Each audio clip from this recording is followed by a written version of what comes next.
You were on last night.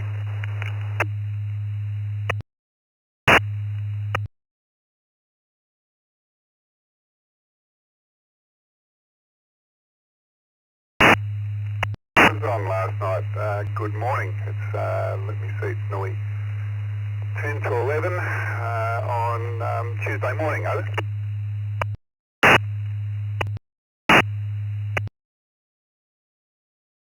Yeah, I remember that. We last night about Melbourne, etc.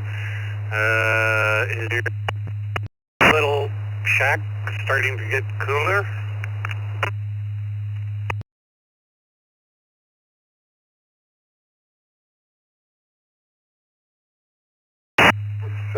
It is, but not today. It's today's forecast. Let me do a quick equation.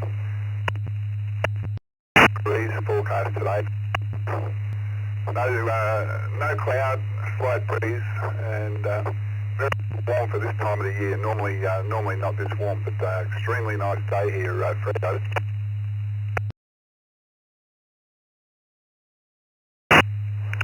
Yeah, I remember whenever I was over there, it was turning from summer to winter in your time. I think I was there in March or April, a while there, and I had to pick up a couple extra layers of clothing while I was there.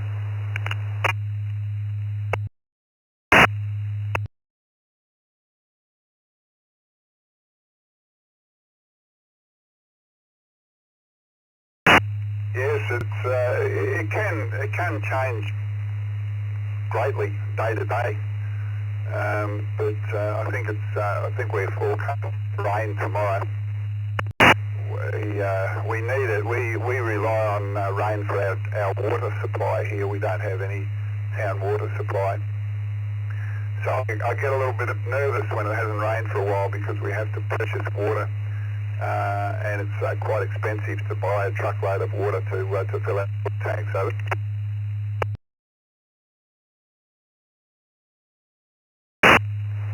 You sound like a resourceful person, Daryl. Do you collect water just to water plants or whatever?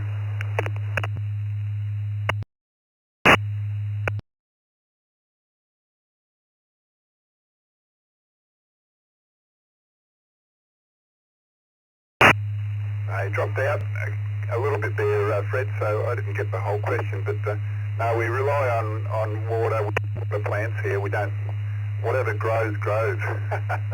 And the soil is sand, so close to the ocean, and actually situated on the third.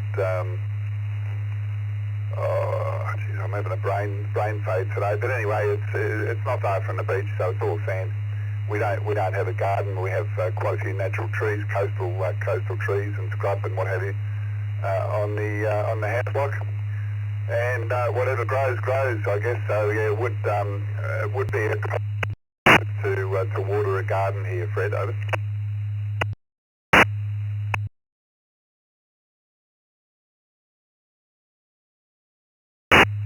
Well, I think that long line going across the Pacific Ocean might be having issues. Who knows? But yeah, I guess whatever grows, grows. I was just curious whether you collect water or not.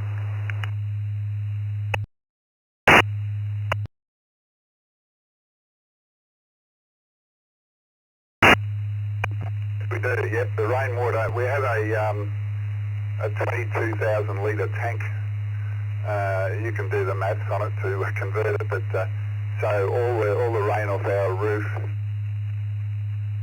supplies the tank off our house roof, our shed roof, and we also get an overflow from a neighbour's tank, which is always full. They don't live on the property, so I have overflow from their tank coming into ours. So we're generally not too bad.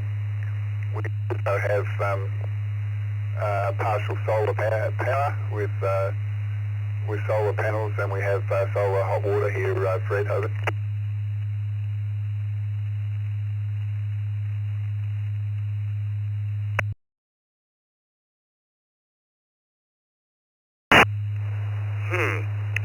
So that's a lot of I'm just doing a divide by 4, and that's a lot of water to save. Do you filter it, or store it in the ground, or put it in a cistern, or I'm curious.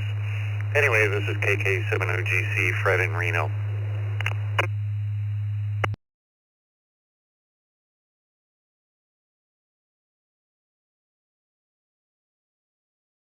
Oh, it's stored in a plastic tank, and we have a water pump that supplies when you open a tap, faucet as you guys call it. The pump's automatically and pumps water. So, but it is drinkable, but we don't drink it because of whatever's likely to get in there. So for drinking and making coffee and what have you, we just buy bottled water when we do the shopping. So we have a supply of bottles for drinking purposes. So it's used for everything else. Fred,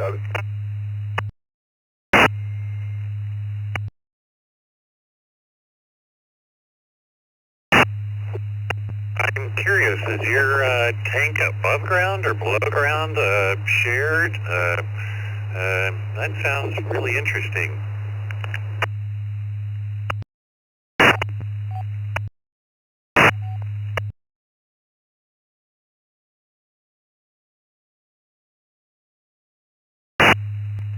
It's above ground, and every house here in Paradise Beach would have the same system. And they're above ground. They're polyurethane. They deliver them on a truck and roll them to wherever you want them, which is quite an exercise, I can tell you. And so the water from the spouting of the houses, the house and the shed, just flows into the tank. So that's how it's collected.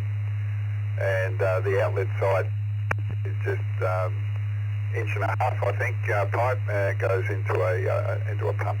So that's why we like the rain here, Fred. If it doesn't rain for a long time, we have to, and it doesn't happen very often. We've lived here for last years, and I've water twice. So they bring in a truckload of water and pump it into our tank over.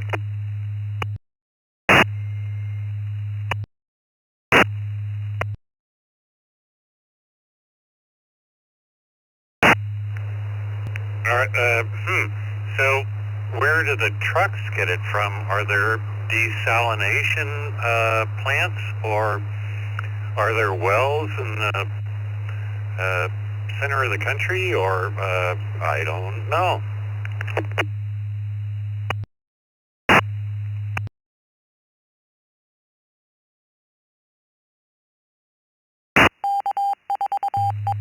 The nearest town, which is about 40 kilometres from here, is a fairly large town, and they truck it in from there, which is, I believe their water supply is bore water, so it's underground.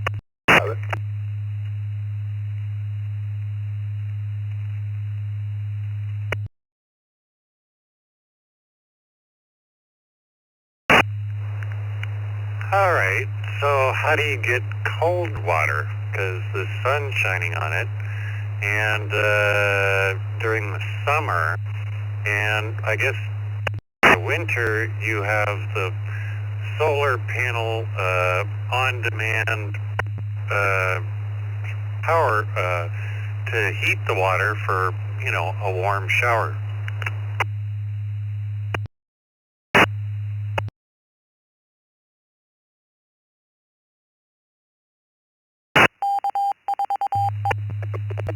Doesn't actually get hot because all the piping from the tank to the pump is underground, so it's never out in the sunshine over.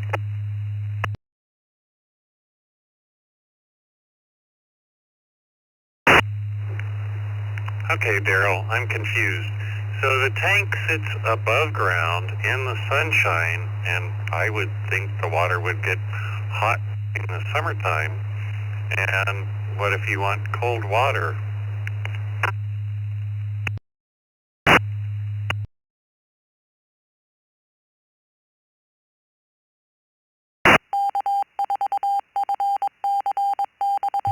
doesn't get hot, believe it or not. It stays quite cool. In fact, that's how I tell how much water's in the tank, by just running my hand top to bottom, and where there's a large temperature change is water level is. So the water stays very cold over.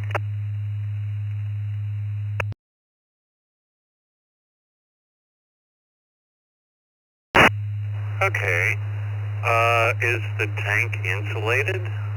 If so, never mind, that answered my question.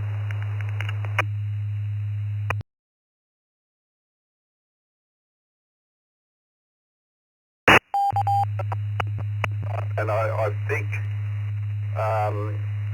the capacity of the water is a lot of water to heat up, and of course it won't, it doesn't, because you've got overnight where it's got no sun on it, so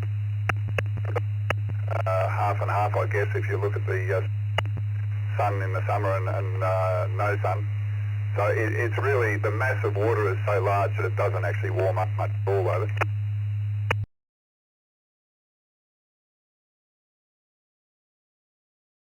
Comment?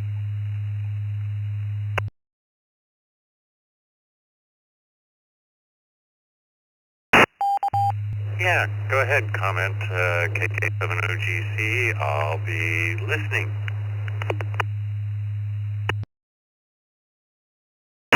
Okay, I think where you're confused here and really not explaining everything.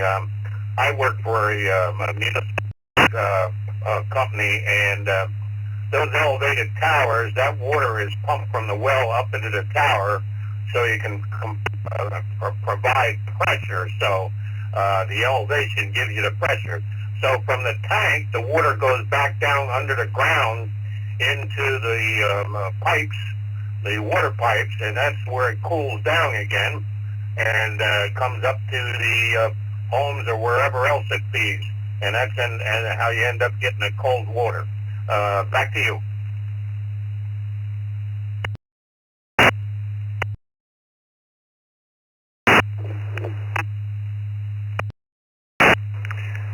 But he said that every house has a 22,000 liter or thereabouts water cistern, or yes, a cistern. I didn't think it would be elevated that much, but maybe they are in the houses there. I don't know. Thank you for the explanation.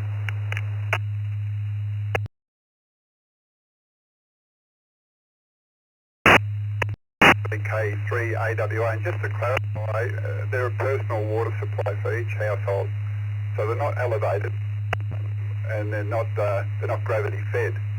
The water supply is pumped on demand with a house pump. So if you turn some of the water on, it will auto pump.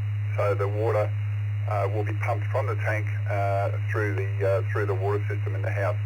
So it's not elevated and it's not gravity fed. It's pumped.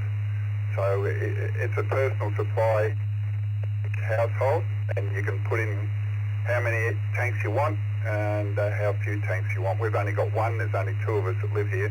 The family, we would probably put in another tank and run two. So yeah, it's slightly different than a gravity-fed town water supply. Go ahead.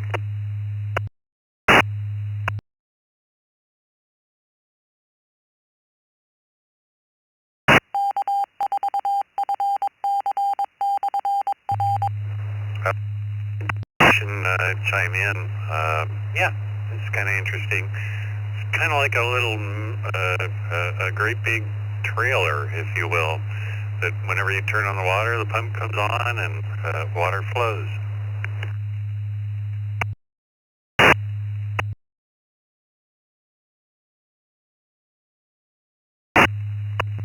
Take a photo of the tank and send it to you by your QSOs email.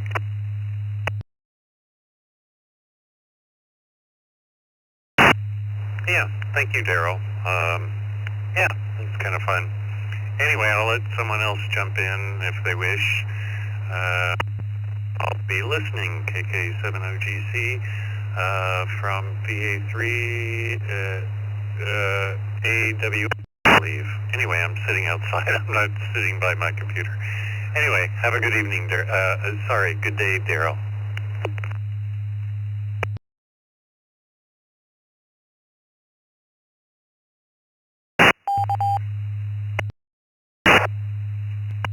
See you later, and thanks to the other station too. It's always good to have a discussion on non-radio related stuff. 7-3.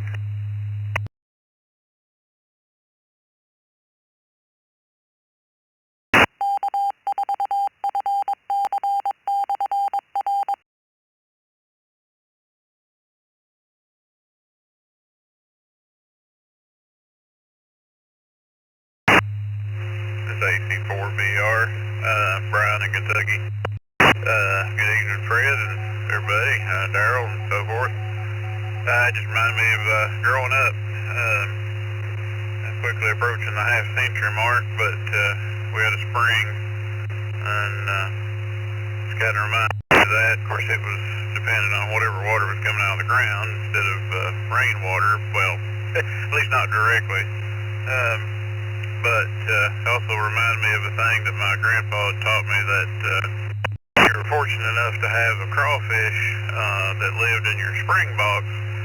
Then if the stream started getting small, then you could take a packet of salt and wrap it up in a little ball of women's pantyhose or something and stick it up in the hole where the crawdad lived, and they would bore the hole out bigger to push the salt back out, and in turn allow you to get more water out of your spring. I reckon that's a trick that worked pretty well. Anyway, I hadn't thought about that for a long time. Good old memory. I appreciate it though. It's AC4BR.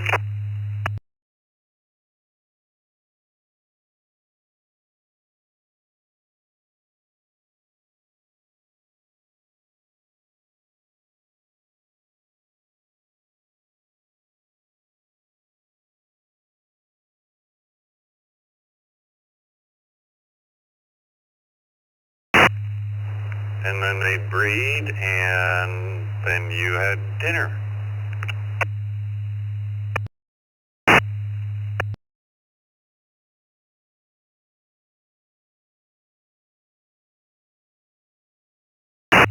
Well, I suppose that's true if you can catch them. They're quick little boogers. I can tell you, they're kind of like, I guess, their other crustaceans. They don't seem to move too fast, but you try to catch one, and they're gone. And they're out of here. So anyway, yeah, we had an old spring box, and I kind of forgot about all that stuff. Now I don't think about it, you know, when city water supply, and we live at a large man-made lake, and you know, I mean, essentially not unlimited, but kind of, sort of unlimited, I guess. Water. Back in the day, especially in the dry months of the summer, you had to be real careful about your water usage. You know, you always made sure that you didn't leave the house or even the room really without making sure, you know, the toilet stopped running and the sinks were all turned off. You know, you didn't have a leak somewhere. But yeah, that's interesting. That's a big tank too. 22,000 liters. That's like, I think I did the math a minute ago. That's like over 5,000 gallons.